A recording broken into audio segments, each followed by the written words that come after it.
Stephanie Simpson, and I'm the 2024 Labatt Family Fellow in Depression Biology. My research explores how novel and standard seizure therapies influence brain activity and ultimately treatment outcomes for people with treatment-resistant depression. My work right now is focusing on using functional neuroimaging, so specifically functional magnetic resonance imaging, or fMRI for short. This allows us to assess brain activity by detecting changes in blood flow. And fMRI kind of takes this a step further by allowing us to take snapshots of the brain over several minutes, so we get a sense of how different brain regions are communicating with each other. And so in the work that I'm doing, we're particularly interested in looking at the brain at rest. So how is the brain just intrinsically activating while there's no external stimulation? With this research, one of the main aims is to be able to identify biomarkers of treatment response.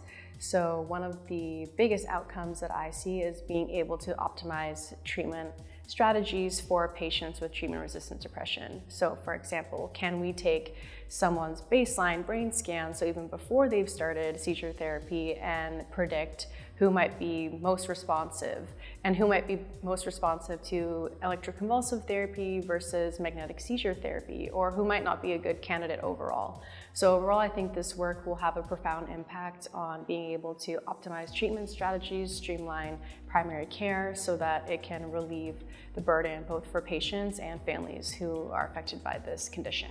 Receiving this award has completely changed the trajectory of my life, and I just want to express how grateful I am to have had this opportunity. This past year, I've worked alongside some absolutely amazing co-supervisors, Drs. Daphne Benescos and Colin Hocko, and they inspire me every day to continue to be an independent researcher. I feel extremely grateful that with these funds, I've been able to stay with the Kimmel Lab as well as at the Temerty Center, and being a part of this team has been so instrumental to my career. It's given me the opportunity to drastically advance my computational neuroimaging skills, to network with mental health experts who are leading this field. And yes, I'm just so incredibly grateful to have had this opportunity, which I would not have had if I hadn't received this award.